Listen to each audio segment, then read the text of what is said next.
Shalom saudara-saudara, selamat hari Sabat buat kita semuanya. Dimanapun kita berada saat ini, saya rindu bahwa kita di dalam kebahagiaan dan sukacita. Sebelum kita mendengarkan firman Tuhan, mari kita tunduk kepala sejenak. Bapa di sorga, kami bersyukur pada Sabat ini, karena kami memiliki kesempatan untuk mendengarkan suara Tuhan melalui firman-Mu. Urapi firman yang sudah disediakan, berkati hamba-Mu yang menyampaikan. Berkati kami yang mendengarkan semuanya, biarlah hati kami menjadi tanah yang baik. Dan akan bertumbuh firman ini berbuah melalui kehidupan kami. Di dalam nama Yesus kami berdoa dan mengucap syukur. Amin. Saudaraku yang kasih dalam Tuhan, sesungguhnya Allah merindukan semua manusia yang diciptakannya, makhluk ciptaannya berbahagia. Bahkan jauh pada waktu manusia jatuh ke dalam dosa, Allah menyediakan sarana untuk menyelamatkan, karena Tuhan menginginkan keselamatan. Efesus pasal 5 ayat 16 dan 17. Karena itu, perhatikanlah dengan seksama bagaimana kamu hidup. Jangan seperti orang bebal, tetapi seperti orang arif. Dan pergunakanlah waktu yang ada, karena hari-hari ini adalah jahat. Saudaraku yang kasih, tidak ada waktu yang harus dibuang. Tidak ada waktu yang harus disia-siakan. Jangan sampai kita kehilangan kesempatan. Kenapa saudara? Ada dua hal yang kita tidak tahu dalam hidup ini. Pertama ialah waktu kematian. Yang kedua, kedatangan Tuhan yang tiba-tiba. Saudara-saudaraku yang kasih dalam Tuhan, sebelum dosa masuk ke dalam dunia ini, Adam dan Hawa menikmati persekutuan terbuka dengan Khalik mereka. Mereka berhadap-hadapan. Yesus menceritakan bagaimana kepada Adam dan Hawa peristiwa penciptaan yang begitu luar biasa. Dan Adam melihat sekitarnya di taman yang penuh kebahagiaan itu, bagaimana karya Tuhan yang ajaib. Saudaraku yang kasih, akan tetapi sejak manusia memisahkan dirinya dari Allah, oleh karena pelanggaran, manusia telah kehilangan kesempatan yang baik itu. Tidak lama berlalu saudara, mereka dihalau dari dalam taman itu. Mereka tidak boleh lagi masuk.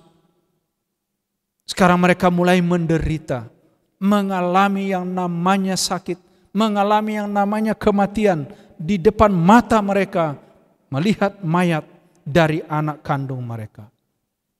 Saudara-saudara yang kasih, terjadi sekarang jurang pemisah antara Allah dengan manusia. Yesaya 59 ayat 2 berkata, tetapi yang merupakan pemisah antara kamu dan Allahmu ialah segala kejahatanmu.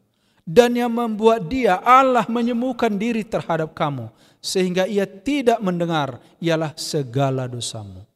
Saudara-saudaraku yang kasih dalam Tuhan, kejahatan dan dosa telah menjadi jurang yang begitu luas yang memisahkan hubungan kita dengan Allah. Namun, oleh rencana penebusan, suatu jalan terbuka. Ada jembatan yang dibangun di atas jurang yang begitu luas, melalui mana penduduk bumi ini masih mempunyai hubungan dengan sorga. Saudara yang kasih, jalan yang sedang terbuka itu adalah rencana keselamatan yang langsung dijanjikan oleh Allah pada waktu Adam dan Hawa jatuh ke dalam dosa. Di Taman Eden, Tuhan Allah sudah menyampaikan satu janji. Kejadian 3 ayat 15. Aku mengadakan permusuhan antara engkau dan perempuan ini, antara keturunanmu dan keturunannya. Keturunannya akan meremukkan kepalamu dan engkau akan meremukkan tumitnya. Saudaraku, di sini sudah ada nubuatan yang jauh ke depan yang akan dilaksanakan oleh sorga. Bagaimana menyelamatkan manusia yang sudah jatuh itu. Yohanes 1 ayat 1 dan 14. Yesus datang ke dunia ini. Pada mulanya adalah firman. Firman itu bersama-sama dengan Allah. Dan firman itu adalah Allah. Tetapi lihat saudaraku ayat 14. Firman itu telah menjadi manusia dan diam di antara kita. Anugerah yang luar biasa dari Tuhan. Setelah putus hubungan antara Allah dengan ciptaannya itu, Tuhan tidak bisa lagi langsung berbicara, tetapi dia sekarang berbicara melalui wahyu. Allah telah berkomunikasi dengan manusia melalui Roh Kudus. Terang ilahi diberikan kepada dunia ini melalui wahyu kepada hamba-hamba pilihannya.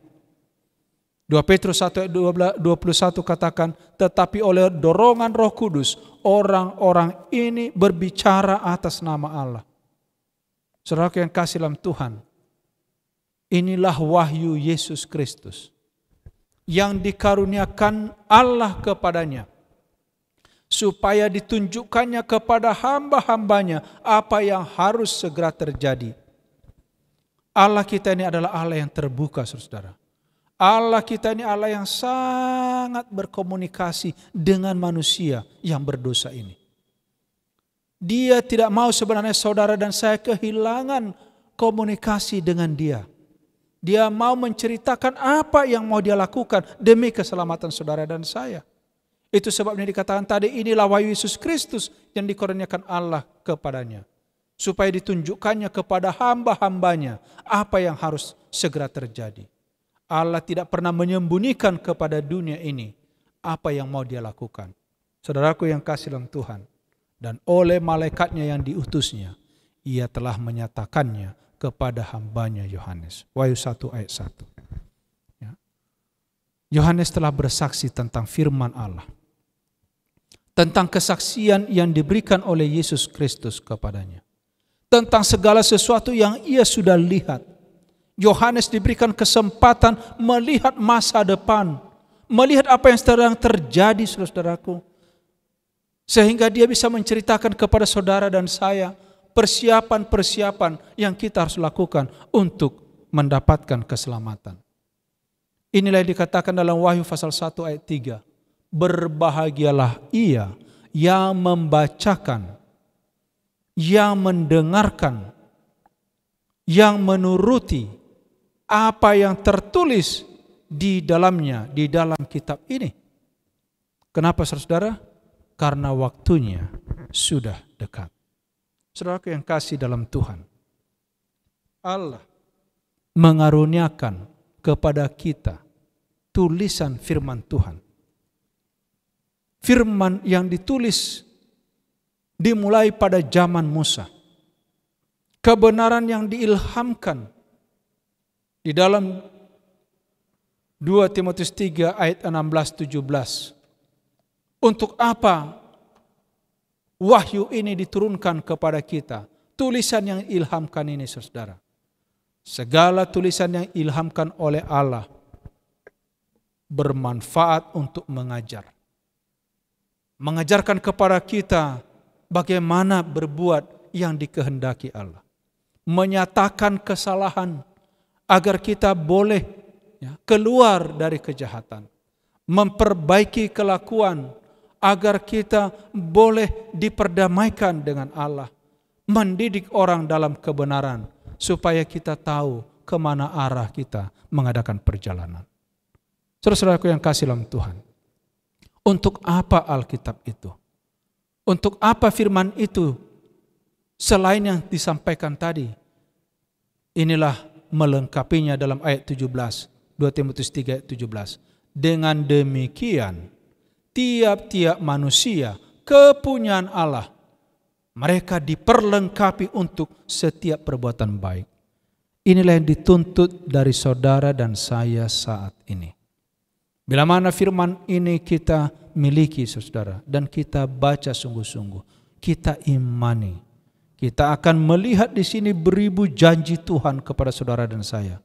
Kita akan melihat di sini ada penuntun, karena ini adalah merupakan suluh bagi kita, menjadi terang bagi kita, menjadi pelita, saudara. Saudara yang kasih, Allah sudah menyediakan sarana, jembatan agar kita memperoleh keselamatan. Masalah kita sekarang adalah kita kehilangan kesempatan bersama Allah. Bagaimana itu terjadi? Karena kita menjauh dari firman Tuhan. Roh tidak diberikan atau dikaruniakan untuk menggantikan Alkitab, saudara. Tidak.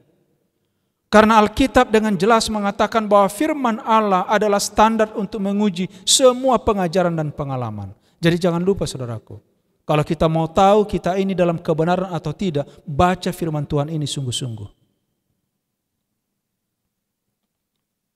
Rasul Yohanes mengatakan, saudaraku yang kekasih, jangan percaya setiap roh. Ujilah roh-roh itu, apakah itu berasal dari Allah. Kenapa, saudara? Sebab banyak nabi-nabi palsu yang telah muncul dan pergi ke seluruh dunia. Saudara yang kasih dalam Tuhan, ini bukan hanya terjadi sekarang, sepanjang zaman kekekalan ini. Sudah banyak usaha untuk menyingkirkan kebenaran firman Allah. Banyak usaha untuk menyingkirkan Yesus sebagai juru selamat. Kenapa, saudara? Karena setan tidak mau mati sendirian. Setan tahu dia akan binasa. Tidak ada lagi kepadanya anugerah. Kesempatan tidak ada. Sudah hilang, saudaraku.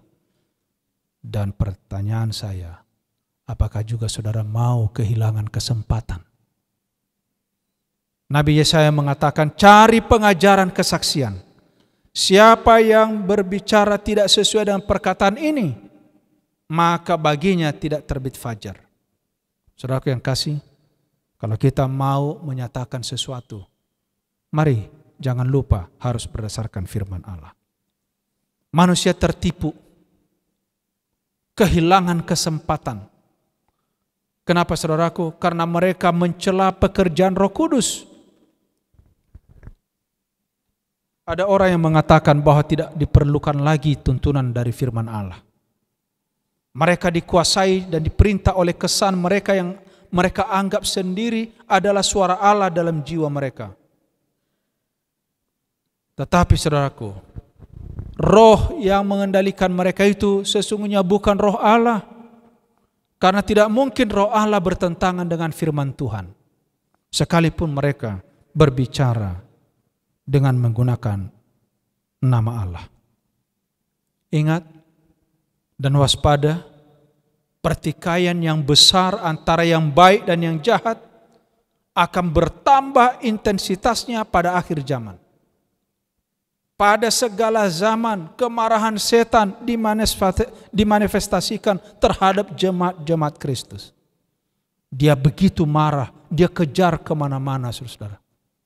Sementara jemaat mendekati kelepasan yang terakhir, ingat ini. Setan akan bekerja dengan kuasa yang lebih besar. Dan ia akan turun dalam geramnya yang dahsyat. Kenapa?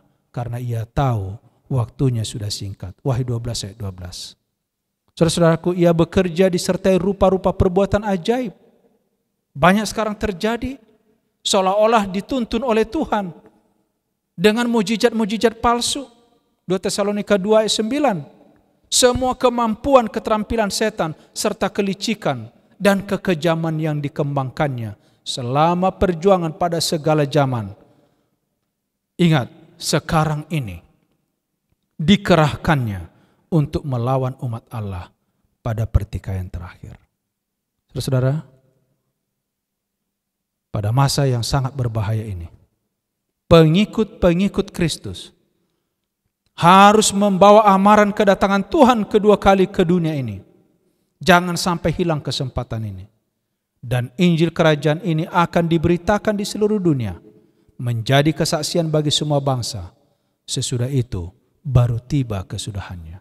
Matius 24 ayat 14. Saudara-saudara yang kasih dalam Tuhan, suatu umat yang tidak bercacat dan tidak bernoda di hadapan Allah, 2 Petrus 3 ayat 14, harus dipersiapkan untuk berdiri di hadapannya pada waktu kedatangannya. Jadi saudaraku, betapa suci, betapa baik kita harus menjaga diri kita saat ini.